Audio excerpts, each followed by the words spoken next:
boot camp. We have Mazakine as usual. She's kind of going through a weird thing right now where it's almost like she's acting like she's in a fear period some days, and other days she's fine. So I really don't know what's going on with her right now. She's too young to really be going through that fear period, so who knows? She's just weird.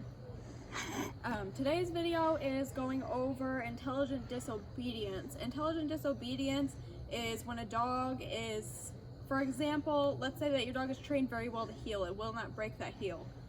Intelligent disobedience would tell them if you fall to the ground, they need to break that heel. 1, to protect themselves, 2, to protect you, and 3, to do whatever they need to do for you.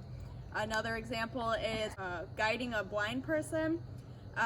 If a car was coming and that blind person told them to go, their intelligent disobedience training will tell them, we can't go, there's a car coming, it's not safe. So the dog will not move, even if the person is saying, go, come on, let's go. They will not move until it's safe for the handler and the dog. That's what intelligent disobedience is. It's basically training the dog, don't do this unless. So that's all it is, really.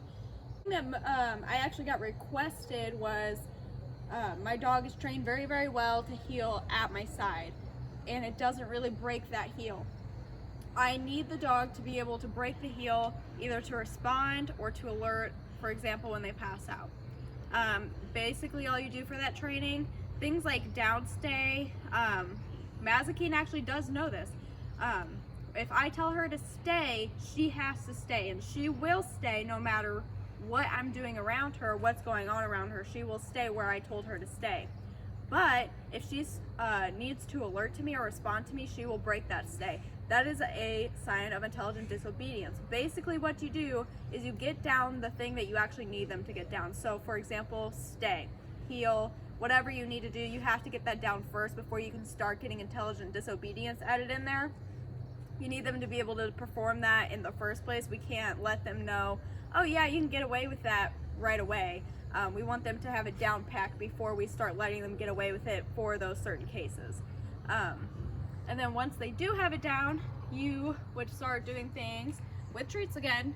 So you're gonna teach them to heel. Hey, heel, heel, heel. That's cute.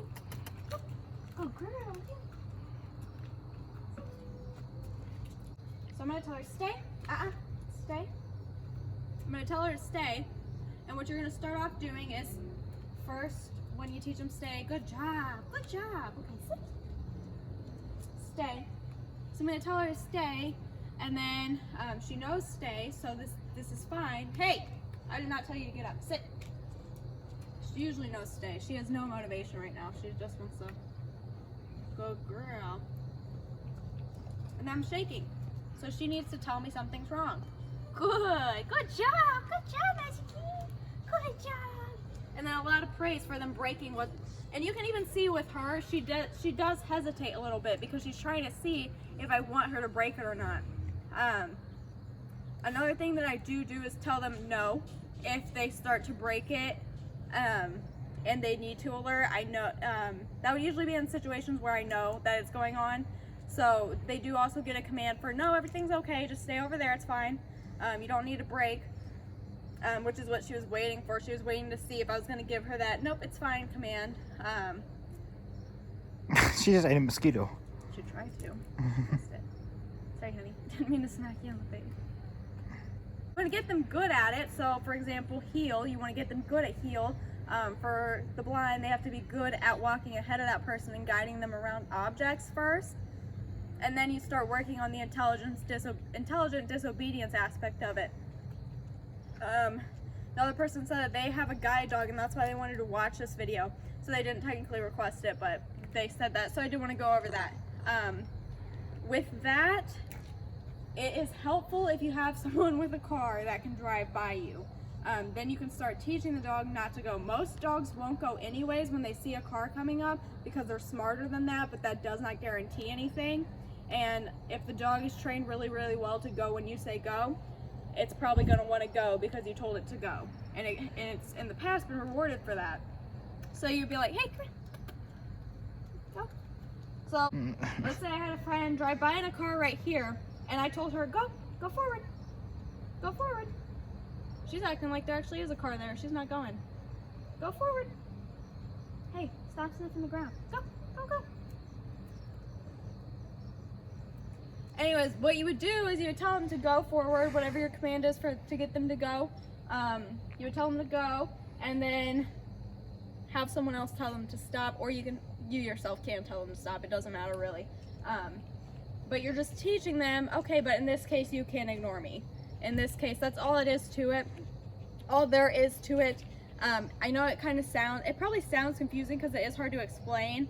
But it's pretty much just getting it down, making sure that they know what you're originally teaching them, that whether that be heel, a stay, a DPT, whatever it be. And then you would start teaching them the scenario in which they would need to break that. Typically this is going to be most used from breaking a heel or breaking, or not doing the forward command for those that wouldn't be able to see a car coming. But for the most part, it's going to be one of those two. So usually you're going to end up teaching them to heel really well, making sure that they know the command forward or go, whatever you use, very well. And then you start adding that scenario in and you teach them, okay, but don't go then. It's a little bit harder with a guide dog because they rely so much on those forward commands and those stopping commands usually. Most people do teach them by that. They also know the follow command. Those kind of things is what you want to work on. And it's so much harder because they rely so much on listening to that for you, and you rely on the dog listening to that, that it's hard to kind of break that habit without damaging the other training if you don't do it properly. So you want to make sure, one, if your dog is a strong-headed dog, intelligent disobedience is going to be the hardest thing to teach them without them finding a loophole now. A lot of those breeds are going to be breeds like the American Pit Bull Terrier, American Bully, Connie Corsos. Those kind of breeds tend to be very, very strong-headed. They love to not listen if they know they can get away with it. So those kind of breeds, not the best, not the most fun to teach intelligent disobedience. Kind of a pain, but that doesn't mean that your dog can't do it if it is one of those breeds or one of those strong-headed breeds. Just be very, very aware that if your dog is a strong-headed dog and was harder to train than your average dog, teaching intelligent disobedience has to be done very, very delicately, because they're going to take that and run with it and be like, but you said in this case I don't have to stay in that position. You did not say I had to alert to you. You know, they have like a sassy attitude. I don't know why, but it's just like, Mazakine's not one of those dogs, but if she were and she was in a downstay and I started shaking and she was a dog that was like, whoo, I'm gonna do my own thing, she would take that excuse, because they're smart, she would take that excuse, be like, you never said I had to alert to you, you just said I could break it. That's all you said. So they take it and run, and that's those kind of dogs for you. And sometimes they'll just act like they completely forgot the previous training. So if you're teaching them intelligent disobedience to breaking a heel in certain scenarios, they're gonna be like, then I don't have to heel anymore. I don't have to do it.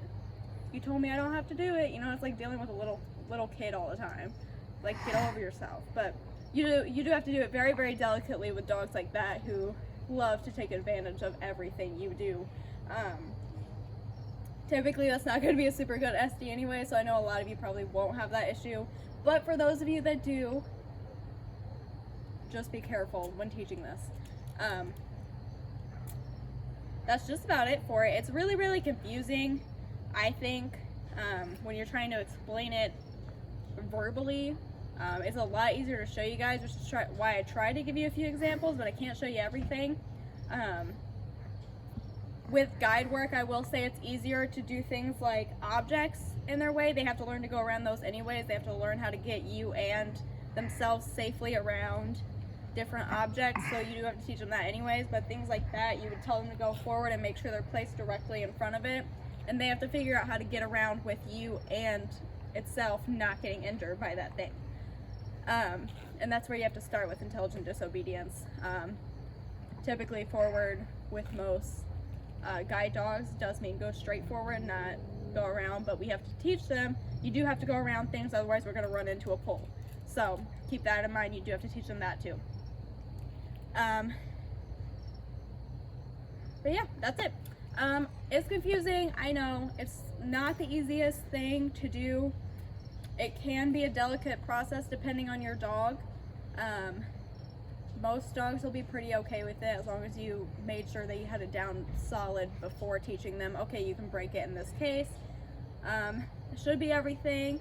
If I missed anything, let me know in the comments. Questions, comments, concerns, go in the comments. You can follow us on Instagram at Kylie's Service Canines. I still don't post a whole lot on there. I will eventually, but life's busy right now. So that's it. We love you.